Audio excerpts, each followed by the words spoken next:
historic site, we do have special alarms in our buildings. One day when our staff member came to pick up something at the office, she left her daughter in the car. And when she came out, the daughter said, "You didn't set the alarm, did you?" And she says, "Well, of course I did. We had to protect the buildings." And the daughter flipped out because she said, "There's actually a boy that was just looking out the window at me, and he's going to set off the alarm."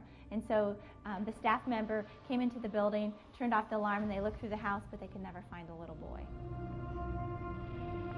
The entry hall of a Victorian home was very important because this is the first place that anyone would see when they would come to visit the house. I was standing at the bottom of the staircase, just about right over here. And a volunteer was standing close to the door, and she looked up the staircase, and then she looked at me, and she said, "They like you." And I was really confused because there were not very many people around us. We were having a special event, and I looked at her and I said, "Okay, who are you talking about?" And she said, "Well, the woman and the boy at the top of the staircase, they really like you." And I looked up, and there wasn't anything there. And I decided that was just fine, that they liked me. And it was really spooky because I worked in this building by myself. So then every day after that, I walk up the staircase, I felt cold, and I felt the hair on the back of my neck standing up.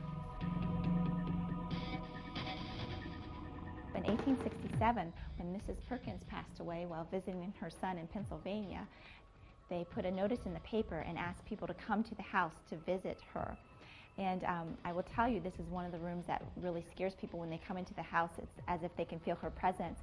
And the painting that you just had an opportunity to look at actually was painted after she passed away. And people feel that the eyes of it are always watching them whenever they're in this room.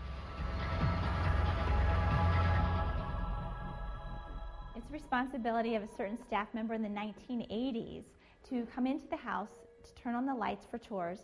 She would be involved in security, making sure everything's ready for the day, and they had a doll in this high chair.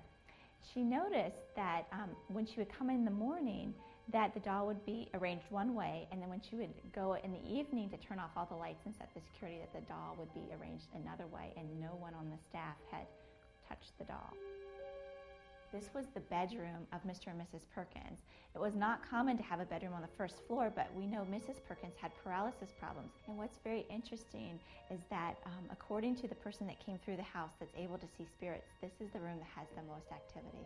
And that activity, unfortunately, is not very cheerful. Not necessarily connected potentially to Mr. and Mrs. Perkins, but the staff members noticed that there would be different indentations on the bed each time they came in. That they come in the morning, straighten out the bed, they would have chores, and then the next morning when they would open it up, there would be different indentations.